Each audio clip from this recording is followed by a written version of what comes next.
Latest ആയിട്ടായിരുന്നു കിച്ചു ഉണ്ടെങ്കിൽ രേണുവിനെ കുറിച്ചുള്ള ഒരു വീഡിയോ ഇട്ടിട്ടുണ്ടായിരുന്നു. അത് കഴിഞ്ഞപ്പോഴുണ്ടെങ്കിൽ ഒരുപാട് പേരുണ്ട് ഈ രേണു സുധിക്കെതിരെ ഭയങ്കര മോശമുള്ള രീതിയിലൊക്കെ സംസാരിച്ചിട്ടുണ്ടായിരുന്നു. ആ സമയത്ത് രേണു പറഞ്ഞൊരു കാര്യം, ഞങ്ങളമ്മ ഒരു പ്രശ്നമില്ല, ഇന്നലെ പോലും ഉണ്ട് ഇത് കണക്ക് കിച്ചു തൻ്റെ അടുത്തുനിന്ന് പൈസ വാങ്ങിച്ചെന്നുള്ള രീതിയിലായിരുന്നു പറഞ്ഞിരുന്നത്.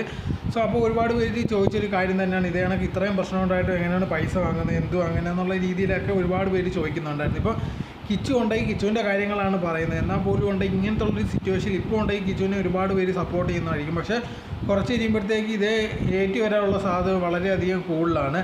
എന്തായിരുന്നാലും ഇതൊക്കെ വിട്ടിട്ടുണ്ടെങ്കിൽ വേറെ കാര്യങ്ങൾ നോക്കുന്നതാണ് ബെറ്റർ ആയിട്ടുള്ളൊരു കാര്യം. ഇപ്പോൾ 20-21 വയസ്സൊക്കെ ആയി കേപ്പബിൾ ആയിട്ടുള്ള ഒരാൾ തന്നെയാണ്. ഇതൊക്കെ വിട്ടിട്ട് ഇപ്പോൾ ഒരു ചാനലുണ്ട്, ഇത് മാത്രം കണ്ടൻറ്റായിട്ട് ഇട്ടുകൊണ്ടിരിക്കാതെ വേറെ ഏതെങ്കിലും കാര്യങ്ങൾ നോക്കും. ഇങ്ങനെ വീട്ടിലെ കാര്യങ്ങൾ അല്ലെങ്കിൽ പ്രൈവറ്റ് ആയിട്ടുള്ള കാര്യങ്ങൾ ഇത് നമുക്ക് സോഷ്യൽ മീഡിയ ഇട്ട് കഴിഞ്ഞാൽ അത് ഏറ്റവും കൂടുതൽ ബാധിക്കാൻ പോകുന്നത് അവർക്ക് തന്നെയായിരിക്കും. ഇപ്പോൾ രേണുവിന് ഒരുപാട് കാര്യങ്ങൾ ചെയ്യുന്നു. ഇപ്പോൾ രേണുവിനെ മാത്രമല്ല അഫക്റ്റ് ചെയ്യുന്നത്, രേണുവിന് കുഞ്ഞുണ്ട്, തീർച്ചയായിട്ടും ഉണ്ടെങ്കിൽ ആ കുഞ്ഞിനെ അഫക്റ്റ് ചെയ്യുന്നതായിരിക്കും. അവർ ചെയ്യുന്നത് തന്നെ ഭയങ്കരമുള്ളൊരു പ്രശ്നമായിട്ട് പോയിക്കൊണ്ടിരിക്കുന്നത്. അങ്ങനെ ഇരിക്കുന്ന ഒരു സിറ്റുവേഷനിലുണ്ടെങ്കിൽ ഇവനും കൂടി ഇത് ചെയ്യുമ്പോഴത്തേക്കുണ്ടെങ്കിൽ അതും ആ കുട്ടിയെ തന്നെയാണ് ബാധിക്കും. മാക്സിമം ഉണ്ടെങ്കിൽ ഇങ്ങനത്തുള്ള കാര്യങ്ങളുണ്ടെങ്കിൽ സംസാരിക്കാതിരിക്കുക. ഇതേ കണക്ക് സോഷ്യൽ മീഡിയ വന്ന് സംസാരിച്ച് കഴിഞ്ഞാൽ അത് ഭയങ്കരമായിട്ട് വൈറലായിട്ടും ഭയങ്കരമായിട്ടുള്ള രീതിയിലൊക്കെ പോകത്തേ ഉള്ളൂ.